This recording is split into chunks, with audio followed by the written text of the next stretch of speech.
தாய் தமிழ் உறவுகளுக்கு வணக்கம். நான் உங்கள் இளைய தம்பி பிரபாகர். அண்ணன் வேல்முருகன் மீது போக்சோ வழக்கு போடணுமா விஜய் ரசிகர்கள் நகைச்சுவை பண்ணியிருக்காங்க. அதை பத்தி தான் நாம இன்னைக்கு பார்க்க போறோம். இந்த மண்ணுக்கும் மக்களுக்கும் தனது வாழ்நாளையே அர்ப்பணித்துள்ள ஒருவர் தான் தமிழக வாழ்வுரிமை கட்சியின் தலைவர் அண்ணன் வேல்முருகன் அவர்கள். அவர் சமீபத்தில் ஒரு பொதுக்கூட்டத்தில் இளைஞர்கள் எப்படி இருக்க வேண்டும், பெற்றோர்களின் கடமை என்ன, தமிழ் கலாச்சாரத்தின் முக்கியத்துவம் என்ன போன்ற விடயங்களை பேசியிருந்தாரு. அந்த பேச்சுக்காக போக்சோ வழக்கு போட வேண்டும் என்று ஒரு வழக்கறிஞர் தேசிய குழந்தைகள் நல வாரியத்துல மனு கொடுத்திருக்காரு.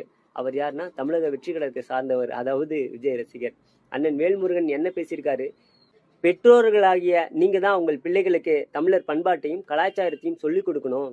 வெறும் நடிகர்களின் கவர்ச்சிக்கு பின்னால் ஓடுவது நம் கலாச்சாரத்திற்கு ஏற்றதல்ல. இந்த கருத்தை தான் அவர் இந்த பொதுக்கூட்டத்துல பேசியிருக்காரு. அவர் பேசிய கருத்துக்களை தவிர்த்து விட்டு சில வார்த்தைகளை மட்டும் பிடித்து கொண்டு அவர் மீது போக்சோ சட்டம் பாய வேண்டும் என்று வேறொரு நோக்கத்தோடு எதிர்ப்பு கிளப்புவது விஜய் ரசிகர்களின் மனநல குறைபாடை தான் நான் பார்க்கிறேன். நீங்க சிந்திச்சு பாருங்க, போக்சோ சட்டம் யாருக்காக உருவாக்கப்பட்டது? குழந்தைகள் மீது குற்றம் செய்யும் கோர நபர்களுக்கு எதிராக உருவாக்கப்பட்டது போக்சோ சட்டம். அந்த சட்டத்தை ஒரு சமூக மாற்றத்திற்காக பேசிய அரசியல் தலைவருக்கு எதிராக பயன்படுத்த வேண்டும் என்று கூறுவதை நாம் எப்படி ஏற்றுக்கொள்ள முடியும்? விஜய் ரசிகர்களின் இந்த செயல்கள் நமக்கு சந்தேகத்தை கிளப்புது. அதாவது இவர்கள் மேற்கத்திய கலாச்சார விரும்பிகளாக இருப்பார்களோ என்ற சந்தேகம் தான் அது. ஆணும் பெண்ணும் திருமணம் செய்து கொள்வதே பழமைவாதம். ஆணும் திருமணம் செய்து கொள்ளலாம், பெண்ணும் திருமணம் செய்து கொள்ளலாம் என்ற புதிய கலாச்சாரத்தை, அதாவது வானவில் என்று சொல்லக்கூடிய அந்த கலாச்சாரத்தை தமிழ்நாட்டிலே எப்படியாவது புகுத்த நினைக்கிறாங்களா இந்த விஜய் ரசிகர்கள்?